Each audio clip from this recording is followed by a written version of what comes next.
अवधूत चिंतन श्री गुरुदेव दत्त श्री स्वामी समर्थ। माझ्या चॅनलमध्ये तुमचं सगळ्यांचं मनापासून खूप खूप स्वागत, आभार। चला तर आज मी दत्त जयंतीनिमित्त 21 दिवसाची स्वामी सेवाविषयी माहिती सांगणार आहे। ह्या सेवेनं तुमच्या जीवनाचं सोनं होईल। ह्या सेवेमुळे तुमच्या सगळ्या मनोकामना पूर्ण होईल। ह्या सेवेमुळे ज्या अशक्य गोष्टी होत्या त्या जीवनात शक्य होईल।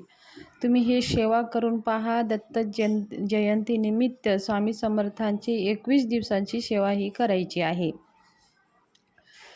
दत्त जयंती आहे 4 डिसेंबरला। तर मी लवकर व्हिडिओ का बनवत आहे, म्हणजे आपल्याला काही महिनावारीची जर अडथळे येत असेल तर आजपासनं उद्यापासनं जेव्हा माझे व्हिडिओ पाहता त्या दिवशीपासनं तुम्ही सुरू करा।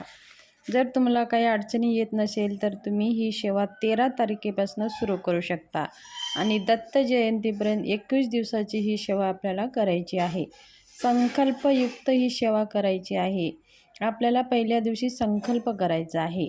जर तुम्ही आधीच करत असाल तर मध्ये तुम्हाला काही अडथळे येत असेल तर आपल्या महिन्यावारीचे ते 4-5 दिवस स्किप करून पुढे सेवा आपल्याला कंटिन्यू करायची आहे। 21 दिवस पूर्ण करायची आहे।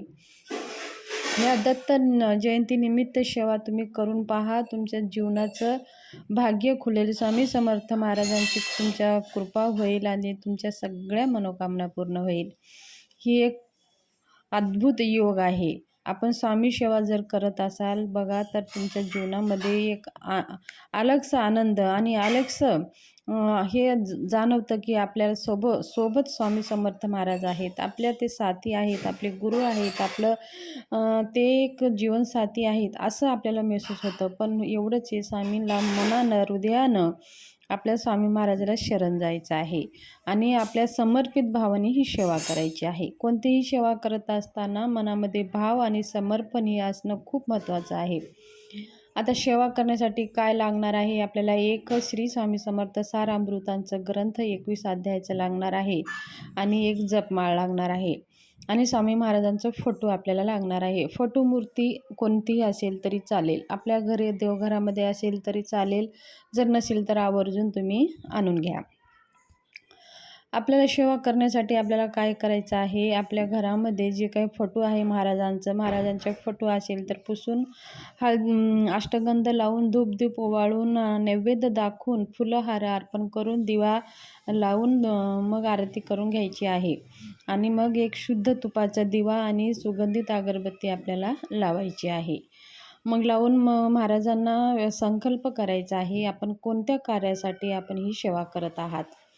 तुमच्या मुलींच्या लग्नाबद्दल, मुलांच्या लग्नाबद्दल, शिक्षणाबद्दल, व्यापाराबद्दल किंवा दुसऱ्या काही अडथळे असतील, घरातल्या ज्या काही समस्या आहेत ह्याच्याबद्दलही जरी करू शकता। ते महाराजांना हातात थोडं पाणी घेऊन, थोडंसं तुळशीपत्र, अक्षदा घेऊन आपलं नाव गोत्र सांगून महाराजांना ती इच्छा सांगायची आहे आणि महाराजांना विनंती करायचं आहे, लवकरात लवकर माझी इच्छा पूर्ण करा आणि मी ही तुमची सेवा करत आहे आणि माझ्याकडनं कोणत्याही संकट विघ्ने न येता ही सेवा पूर्ण करून घ्या। मग ही सेवा संकल्प झाल्यानंतर ते पाणी एका ताम्हणात सोडून द्यायचं आहे आणि महाराजासमोर एक नारळ खडी साखर ठेवून विनंती करून मग आपल्याला बसायला एक आसन घ्यायचं आहे।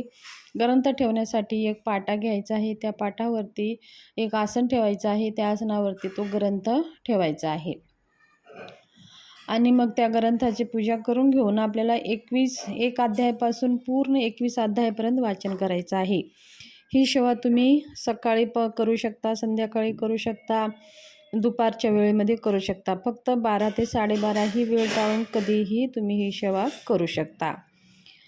ही सेवा करताना, संकल्पयुक्त सेवा करताना आपल्याला नियम पाळायचे आहेत, ते म्हणजे नॉनव्हेज वर्ज्य करायचं आहे आणि शक्य असेल तर ब्रह्मचर्याचं आपल्याला पालन करायचं आहे। संतान प्राप्तीसाठी जर आपण सेवा करत असाल तर ब्रह्मचर्याचं पालन करायची गरज नाही, आपण संतान प्राप्तीसाठी ही सेवा करत आहोत।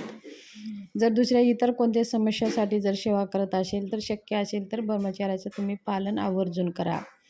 नॉनव्हेज वर्ज्य करायचं आहे। जर तुम्ही सेवा करत आहात तर आपल्या घरातले लोक जरी खात असेल तरी त्यांना प्रेमानं सांगा, जास्त बंधन टाकू नका आणि जर ते ऐकत असेल तर ठीक आहे, नाही ऐकत असेल तर आपली सेवा आपण कंटिन्यू चालू ठेवायची आहे, खंड पडू द्यायचं नाही. काय होतं, हळूहळू मग आपण करत असतो, मग हळूहळू त्यांच्यामध्ये बदल होत असतं. एकाएकी ते सोडत नाही, ऐकत नाही, उद्धटपणासारखं करत असतात. मग आपल्याला 1 अध्यायापासून 21 अध्यायापर्यंत पूर्ण वाचायचं आहे. हे 21 दिवस आपल्याला दररोज एक पारायण करायचं आहे. असे 21 दिवस पारायण करायचे आहेत. मग तुम्ही जर एखादी मध्ये कुठं तुम्हाला गावाला जायचं असेल किंवा काही कार्यक्रम असेल किंवा अडथळे येत असतील, तर तुम्ही लवकर सुरू करा, म्हणजे ते तुमची दत्त जयंतीपर्यंत 21 पारायण पूर्ण होईल. आणि मनोकामना पूर्ण करण्यासाठी ही अत्यंत प्रभावशाली सेवा आहे. तुमच्या मनातल्या सगळ्या काही इच्छा पूर्ण होतात. महाराज तुम्हाला जे नको होतं त्या गोष्टीसुद्धा तुमच्या जीवनात घडत असतात. फक्त सेवा तुम्ही करून पहा 21 दिवसाची दत्त जयंतीनिमित्त.